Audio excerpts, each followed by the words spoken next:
قربانی اسلام کا ایک خوبصورت ترین عمل ہے،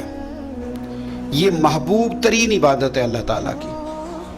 قربانی اپنی فضیلت کے لحاظ سے، عظمت کے لحاظ سے، اپنی بلندیوں کے لحاظ سے دین میں بڑا مقام رکھتی ہے، لیکن ہر چیز کا رنگ روپ بدل دیا جاتا ہے نا، چونکہ قربانی چلی آ رہی تھی حضرت ابراہیم خلیل اللہ علیہ السلام سے، تو اہل عرب جو تھے مشرکین مکہ قربانی کا تعارف وہ بھی رکھتے تھے، پر وہ قربانی کی حقیقت کو، قربانی کی حکمت کو، قربانی کے حسن کو، قربانی سے پھوٹنے والی روشنی کو سمجھنے سے ناآشنا تھے۔ وہ کیا کرتے تھے کہ جب وہ کوئی قربانی کا جانور ذبح کرتے تو اس کا جو خون ہوتا وہ بیت اللہ شریف کی دیواروں کے ساتھ مل دیتے۔ قربانی کے جانور کا جو گوشت ہوتا وہ لا کے بتوں کے سامنے رکھتے کہ یہ خون کعبے کی دیوار سے خون ملنے سے اور بتوں کے آگے گوشت رکھنے سے شاید ہماری قبولیت ہو جائے گی، ہم نے جانور ذبح کیا ہے۔ کمال ہے میرے رب کریم کی کتاب کا انداز بھی۔ قرآن مجید مختصر الفاظ کے اندر، مختصر جملوں کے اندر، اجمال کے اندر اتنی بڑی تفصیل بیان کر دیتا ہے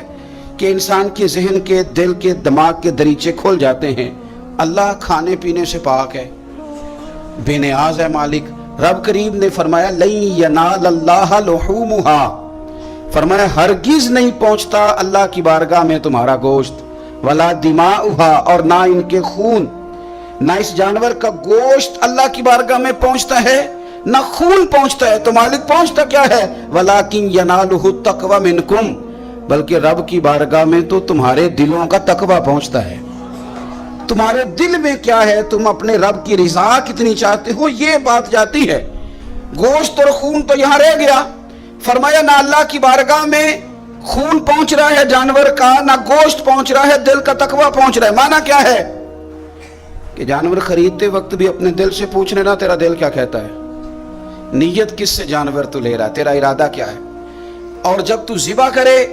تو بھی اپنے دل پہ توجہ رکھ، تیرے دل میں اس کے لیے کیا ہے، تیرے دل کے اندر تقوی کتنا ہے، اللہ کی رضا حاصل کرنے کا جذبہ کتنا ہے۔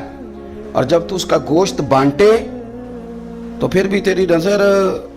آنے والے بندے پر نہیں ہونی چاہیے،